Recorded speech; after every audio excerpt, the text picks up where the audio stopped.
بسم اللہ الرحمن الرحیم۔ پارٹ نمبر 50، آڈیو بک اسلام کیا ہے؟ تالیف حضرت مولانا محمد منظور نعمانی نور اللہ مرقدہ۔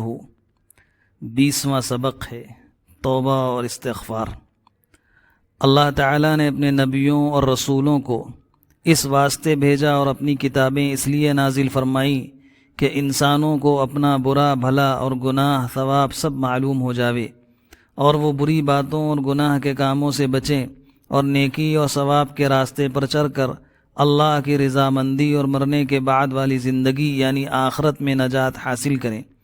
تو جن لوگوں نے اللہ کے نبیوں اور رسولوں اور اس کی نازل کی ہوئی کتابوں کو نہیں مانا اور ایمان نہیں لائے، ان کا معاملہ تو یہ ہے کہ ان کی پوری زندگی گویا بغاوت اور نافرمانی کی زندگی ہے، اور اللہ کی اتاری ہوئی ہدایت سے وہ بالکل بے تعلق ہیں۔ اس لیے جب تک وہ اس کے بھیجے ہوئے نبیوں اور رسولوں پر اور اس کی نازل کی ہوئی کتابوں پر، اور خاص کر اس آخری زمانے کے آخری پیغمبر حضرت محمد صلی اللہ علیہ وسلم پر اور ان کی لائی ہوئی خدا کی آخری کتاب یعنی قرآن مجید پر ایمان نہ لائیں اور اس کی ہدایت کو تسلیم نہ کریں، وہ اللہ کی رضامندی اور مرنے کے بعد والی زندگی میں فلاح اور نجات حاصل نہیں کر سکتے، کیونکہ اللہ کا اور اس کے نبیوں اور اس کی کتابوں کا انکار ایسا جرم نہیں جو قابل معافی ہو۔ اللہ کے ہر پیغمبر نے اپنے اپنے زمانے میں اس بات کا بہت صاف اعلان کیا ہے۔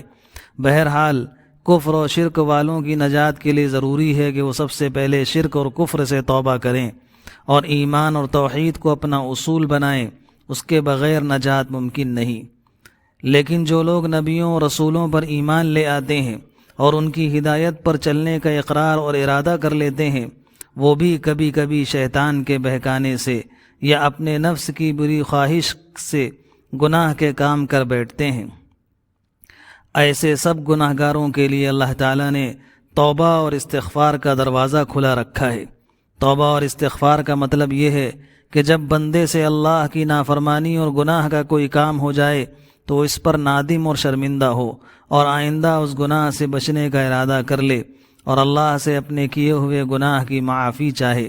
قرآن و حدیث میں بتلایا گیا ہے کہ بس اتنا کرنے سے اللہ تعالیٰ اس بندے سے راضی ہو جاتا ہے اور اس کا گناہ معاف کر دیا جاتا ہے۔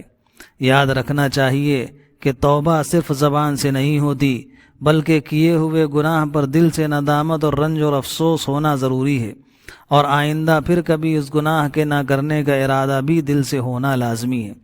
توبہ کی مثال بالکل ایسی ہے کہ کوئی آدمی غصے یا رنج کی حالت میں خودکشی کے ارادے سے زہر کھا لے، اور جب اس کے اثر سے آنتیں کٹنے لگیں اور سخت تکلیف ہونے لگے تو اسے اپنی اس غلطی پر رنج اور افسوس ہو اور وہ علاج کے لیے تڑپے، اور حکیم ڈاکٹر جو دوا بتائیں وہی پیے۔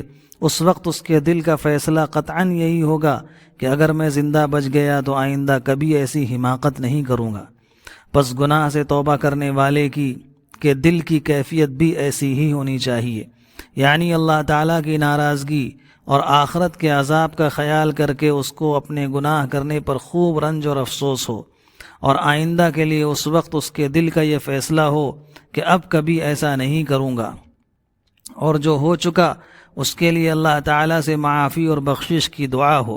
اگر اللہ تعالیٰ کسی درجے میں یہ بات نصیب فرما دے تو یقین رکھنا چاہیے کہ گناہ کا اثر بالکل مٹ گیا اور اللہ کی رحمت کا دروازہ کھل گیا۔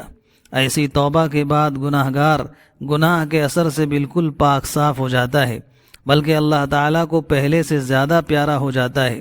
اور کبھی کبھی تو گناہ کے بعد سچی توبہ کر کے بندہ اس درجے پر پہنچ جاتا ہے جس پر سینکڑوں سال کی عبادت اور ریاضت سے پہنچنا بھی مشکل ہوتا ہے۔ یہاں تک جو کچھ لکھا گیا یہ سب آیات اور احادیث کا مضمون ہے۔ اب چند آیتیں اور حدیثیں بھی توبہ اور استغفار کے متعلق لکھی جاتی ہیں، انشاءاللہ اگلے پارٹ میں پڑھی جائیں گی۔ اللہ پاک ہم سب کو توبہ اور استغفار کرنے کی توفیق عطا فرمائے۔